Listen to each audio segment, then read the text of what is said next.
Report.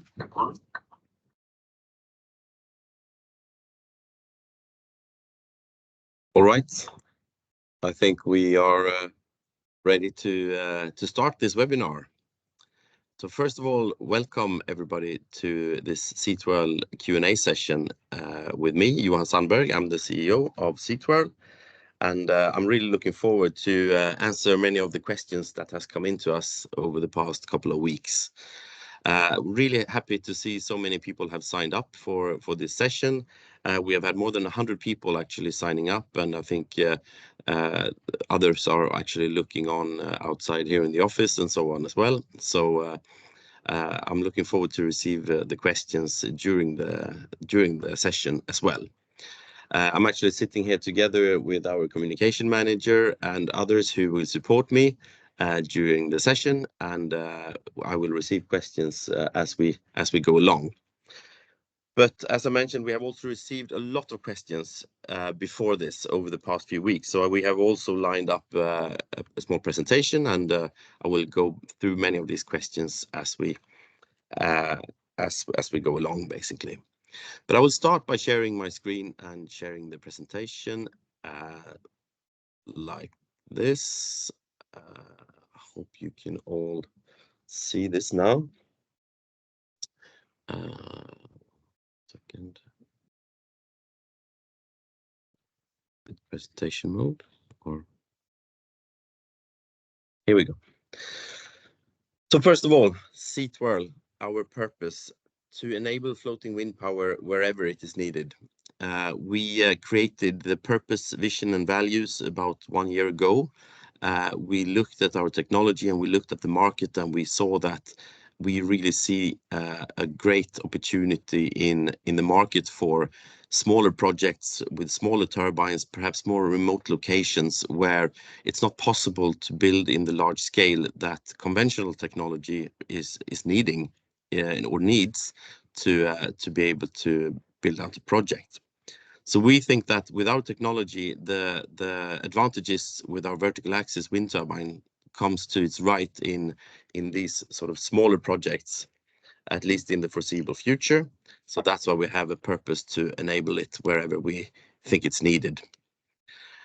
To just remind about who we are, SeaTwirl is developing a wind turbine technology. So we are not doing parallel operations like also developing projects in parallel or doing a wider system integration as such, but we are clearly focusing on our resources on developing the turbine technology.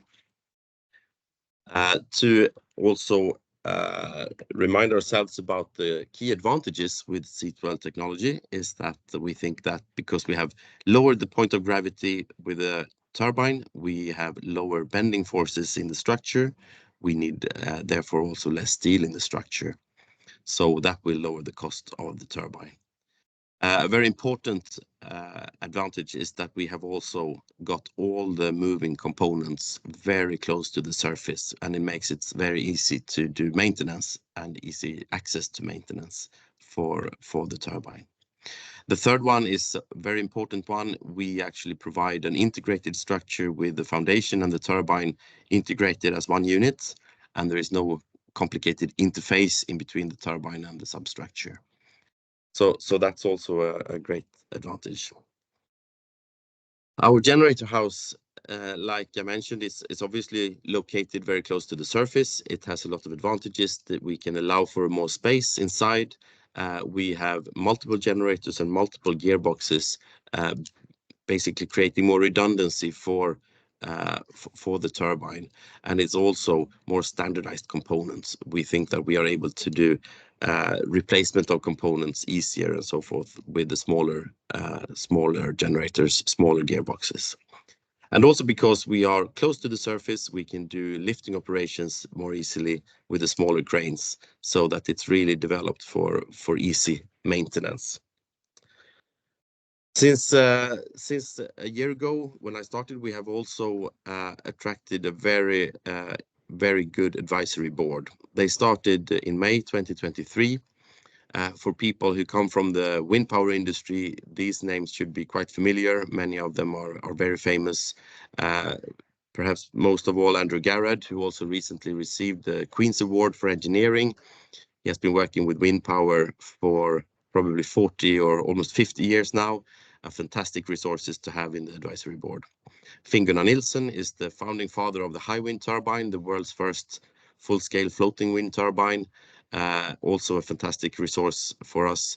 Mav Smith, responsible for floating offshore wind in Global Wind Energy Council. Amazing to have such market competence in the team. And of course, Mike Anderson, who has spent decades specifically working with vertical axis wind turbines in the 70s, in the 80s, and the 90s. So also a fantastic resource for us. The SeaTwirl technology roadmap, we have installed the first prototype already in 2015. As many of you know, it's still in the water. It's a very small turbine though, it's only 30 kilowatts, and it's the very small one you can see to the left in this picture. Since then, we have looked into a range of different sizes. We have developed the S2 turbine, the 1 megawatt turbine that's in the middle here, for the past 5 years or so, which is ready to be installed in Norway, called S2X. We have also looked into the very large turbine called SX and concluded early on that for such a huge turbine, it obviously needs a pitch system. And we have, for now, decided to hold back on developing a pitched turbine, as it introduces a lot of complexity into the technology. And as with everything else, you need to crawl before you can walk. You need to walk before you can run. So we have started to focus on the smaller stall-regulated turbines and really develop those first before we take on a pitched system.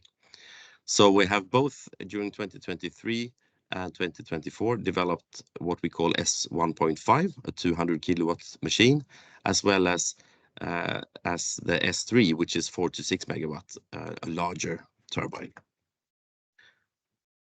This is just an illustration of what these turbines look like. As you can see, there are relatively different size of them. The small one that is to the left is actually developed for extremely tough conditions with very, very high waves, a very big air gap, as you can see. And the reason for that is that it was intended for an electrification project in the oil and gas industry, and the rough seas just required such design. In the middle, we have S2, which is the 1 megawatt machine currently being produced. And to the right, we can see the S3, which is the 4 or 4 up to 6 megawatt machine. S1.5, as I mentioned, was designed for subsea applications. We can see a very interesting market for this. In the oil and gas industry, a lot of the activities are actually happening on the seabed nowadays. There are pumps, there are compressors, there are a lot of equipment down there, and they require rather small amounts of electricity, but they are very far from everything. So that's why it's making great sense to have a local power production for those systems. They do, however, require very stable power supplies, so we need to introduce batteries into the systems in order to deliver for these projects. This is the picture of the S2X turbine in Norway at the Met Center. It's obviously not a real photograph, but this is what it's going to look like once it has been installed. I will come back to the S2X project after the presentation and answering your questions about that. This picture was taken in September when the board and the advisory board was here in Sweden and visited the fabrication of the blade for the S2 turbine. So this is the factory in Uddevalla where we're making the blades. This is a 40-meter long blade, as you can see. Finally, the S3 turbine, very large machine, blade length about 100 meters, rotor diameter 128 meter, and almost 80-meter drafts on the spar. And this is intended for more large-scale electrification projects. As you can see, we have really a design philosophy to be able to do this heavy maintenance also with the smaller cranes and the more available vessels. Our approach is to be able to use the existing vessels that will be traveling in the vicinity of these projects anyway for other reasons, supplying oil and gas platforms and so forth with supplies, and therefore also should be able to do the maintenance for our turbine. So in these pictures, you can actually see that even the bigger pieces of equipment that has to be replaced in the turbine can be lifted and managed with a small deck handling crane. And they don't even need to use the bigger crane that is available on this ship here. But they certainly do not need to take the turbine back to the yard or use any other big crane vessels that are in such short supply in the market today. Many of the platforms in offshore oil and gas require about 8 to 10 megawatts. That would need about 2 of these turbines to be electrified. But many of them also need more, so say between 25 to 30 megawatt, and then obviously you will need 6, perhaps 8 turbines to electrify a platform like this.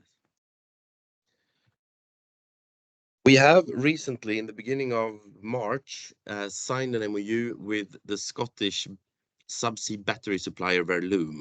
And this is a fantastic fit for us because Verloom is trying to do the exact same thing as us. They're also trying to support the oil and gas industry, reducing their emissions through electrification. So they have already been working for many years in this industry. They have several projects in the water already. And it's a great fit to work with Verloom and offer a much more stable power supply to these customers. Verloom has a range of products and many of them fit really well with our turbine, so that we have already seen great opportunities come through this collaboration actually. So this is a very important collaboration on the technology side.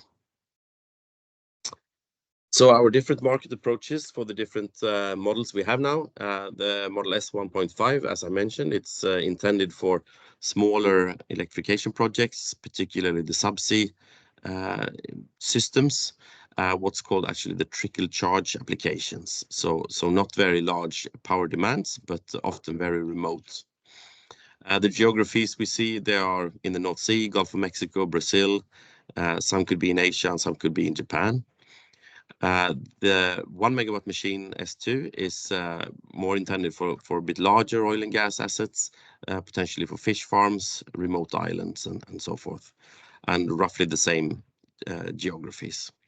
And Model 3, 4 to 6 megawatt machine, that one is for larger oil and gas assets and larger applications, islands, and so forth, with a potential global market, of course. The utility scale model SX, we are not yet putting resources into that one for now, but very focused on the great market opportunities that we can see for the other 3 models. Here are just a few engagements that we are working with right now. So in September 2023, we signed an MOU with Oceaneering, which is a great EPCI contractor and subsea technology company based in Houston. And they also have a long track record working in the oil and gas industry. So we have been working with them for bids in the electrification space, and it's great to have this collaboration with Oceaneering. North Sea Transition Authority, based in the UK, they are working on, or they are responsible for licensing and so forth for the oil and gas operators. So also a great partner to work with to try to decarbonize oil and gas. Evolyn Up, a French financing organization, we recently became a member there to support us on raising capital, mainly in France. Energimyndigheten, the Swedish Energy Authority, where we have received our grant to build the S2X project in Norway, obviously a very important stakeholder. We work very closely with them to make sure that we have progress on the project and fulfill the requirements there. And BAPSEA is a collaboration between Business Sweden and the Energy Authority, specifically for the Southeast Asia region, where we can see a lot of opportunities for our turbine. So we get a lot of good support from them, and we are invited into many of the activities happening in Southeast Asia as well. This spring, we have worked to update the website and our visual profile.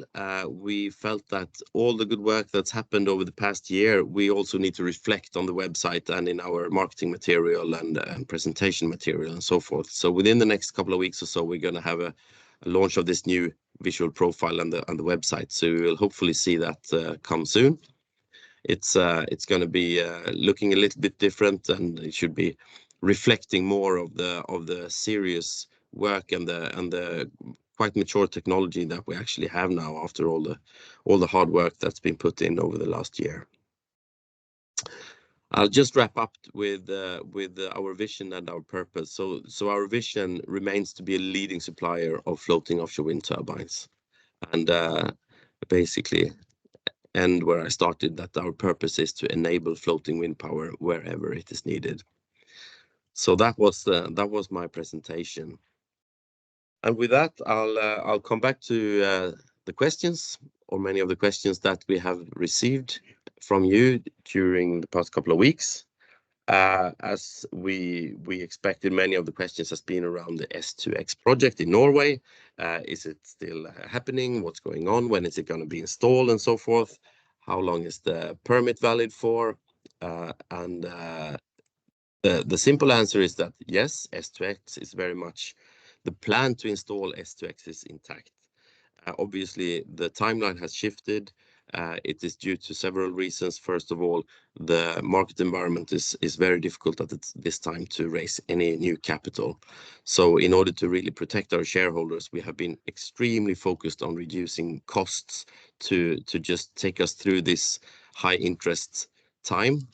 And when the time is better to raise new capital, it's going to be a much better situation for all of us as shareholders to do so. The permit has been extended, and it is now still actually with the authorities in Norway. But if I remember correctly, it's going to be the second half of 2026, the extension. So it should be quite a lot of time until then. There is a few questions around how much money we will have to raise to build the remaining, or how much money remains to finalize S2X.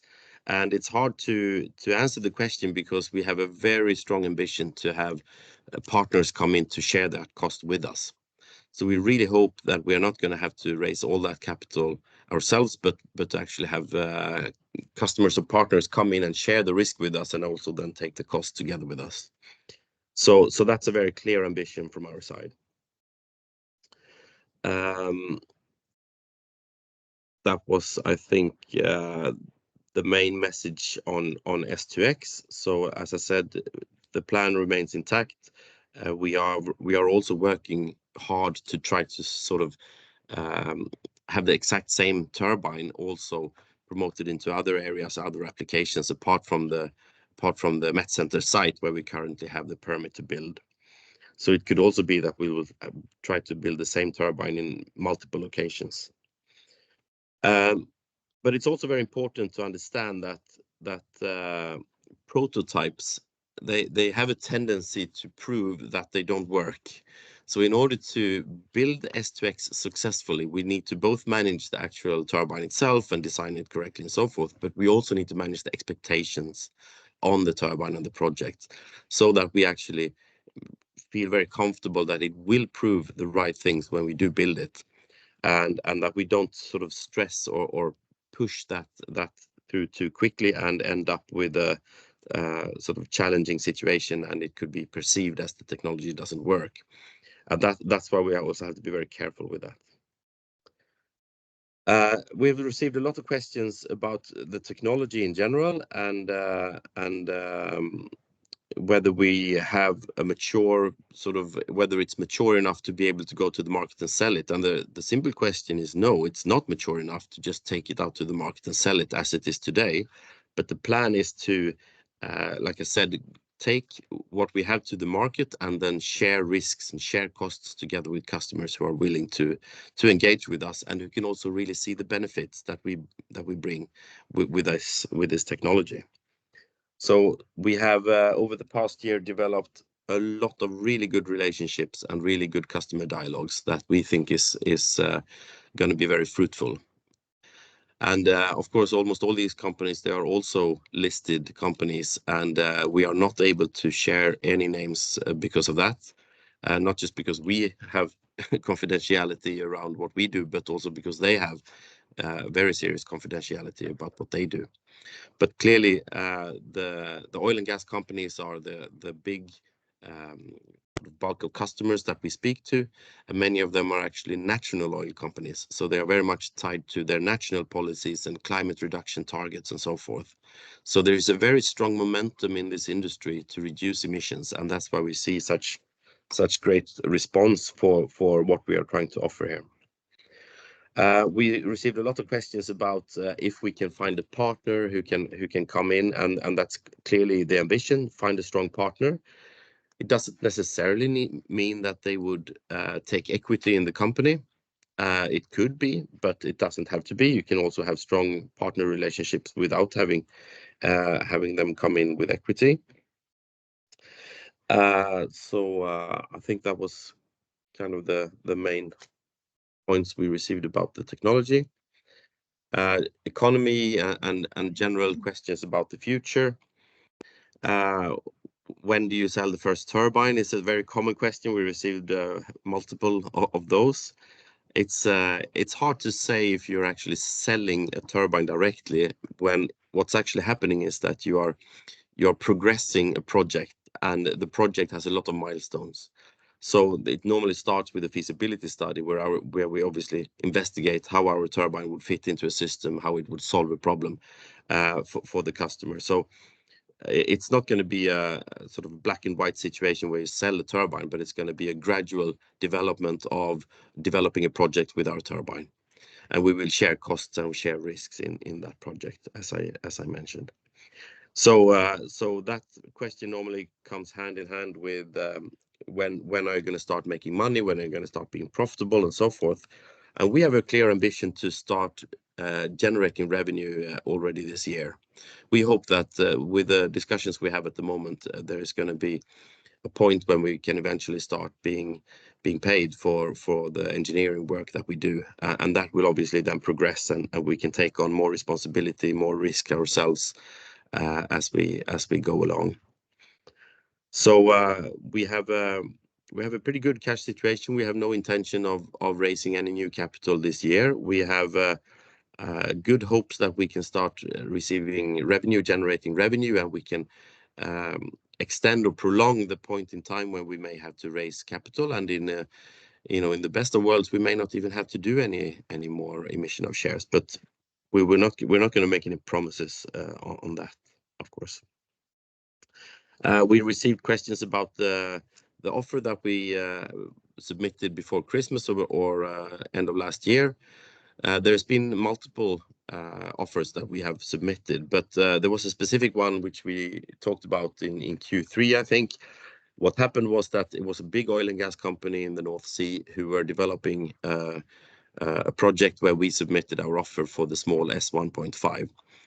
This operator sold its license to another oil and gas operator in around Christmas time, and with this new owner of that oil field, the offer or the project sort of went quite cold. So we have no strong hopes that one is going to come back to us, but we haven't actually received any answer as such from that. So we follow the development of that field, but considering who's the new owner, we don't have great hopes for that one.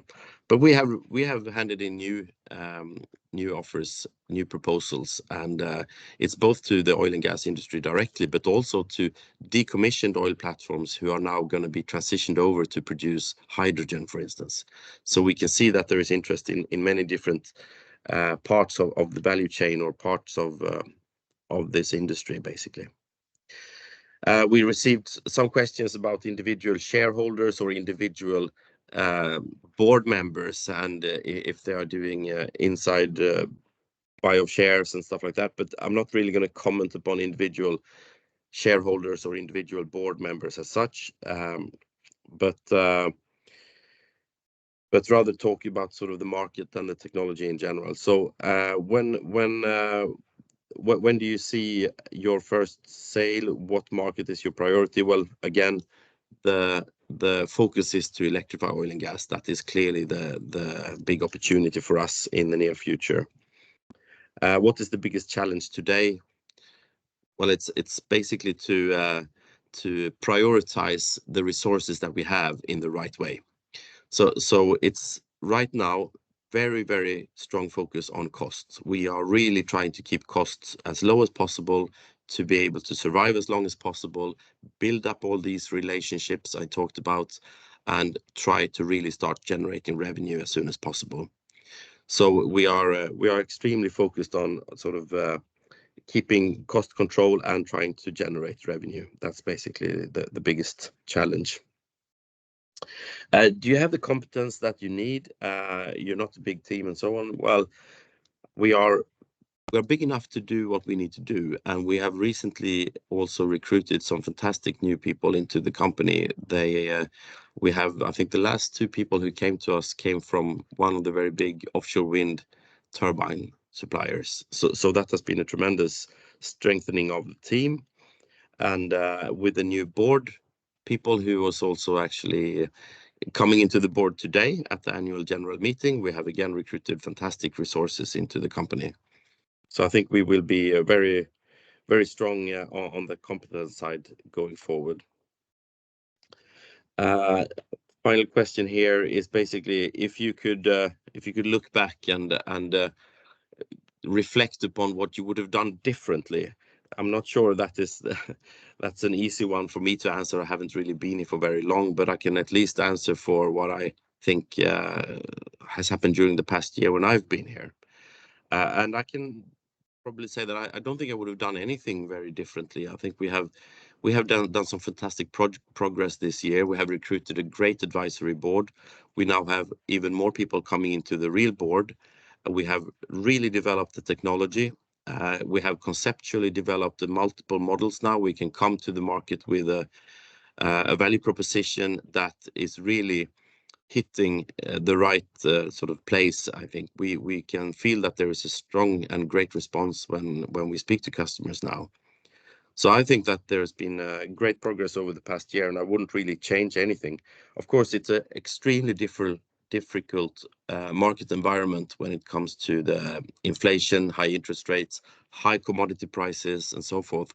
So it's a challenging time for the whole industry. But that affects us all, I think. So we believe that we will be able to certainly to survive this next sort of year or more when we will have high interest rates, and hopefully on the other side of that, as interest rates are coming down, we're going to see a much better environment for companies like us and so forth. Obviously, the share price is very low, and it feels it doesn't feel like it's reflecting what's happened in the company lately. But we can also see clearly that the few people who really follow the company, so say the top 50, 60 shareholders, basically all of those have increased their shares over the last year. Whereas it's really on the other end where you have thousands of shareholders who only have a few handful of shares, they have sold down. So we can see that the people who are engaged with the company and who follow what we do, they believe in us and they actually buy more. So that's at least an encouraging sign on the share price. Finally, we get some questions about the fact that we work to electrify the oil and gas industry, and how do we feel about that, and how do we feel about how does that fit into the climate story.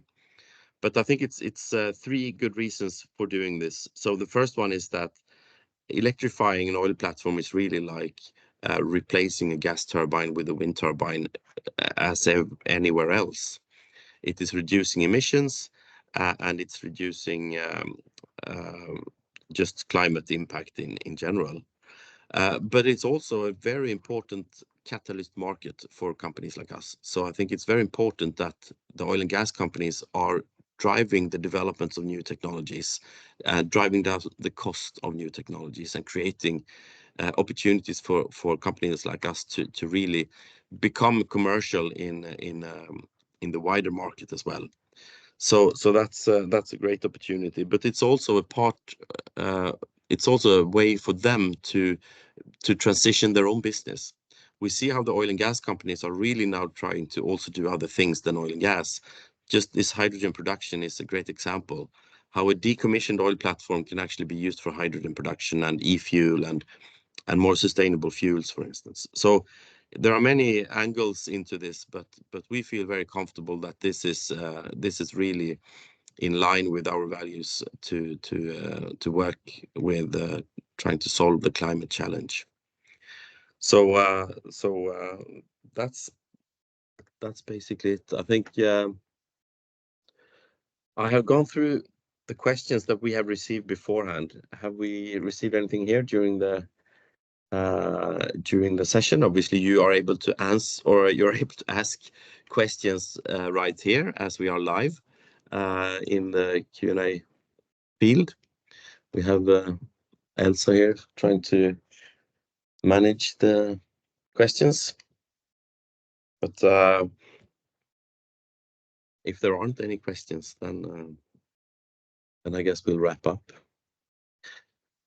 Well, what I can say is that I also try to respond back if people ask me questions on email. I receive a lot of emails, and I may not be able to answer all of them, and I may not be able to answer them very quickly, but at least I have the intention to answer shareholders who come with questions. I very much appreciate shareholders who engage with us, and you deserve to be answered. So with that, if we don't have any questions come in, then I guess we will wrap up here. And whenever you have the opportunity to come and visit us in Gothenburg, you're most welcome to come here and knock on the door and meet us, meet the team. Okay, thank you very much. Oh, right, we have a question.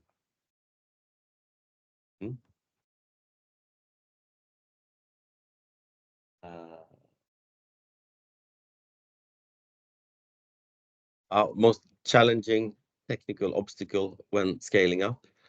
Well, the most challenging technical obstacle while scaling up is that you need to introduce a pitch system if you're going to scale up into a very big turbine. And a pitch system will mean that you need to have moving components in the rotor, and moving components in the rotor is going to require going up into the rotor when you do maintenance. So it's clearly something that will require much more technical development, and it will require our story to be somewhat changed from what it is today. We are focused on the fact that we don't need to go up into the rotor because the blades are fixed, and we don't have any blade erosion because the turbine is rotating so slowly.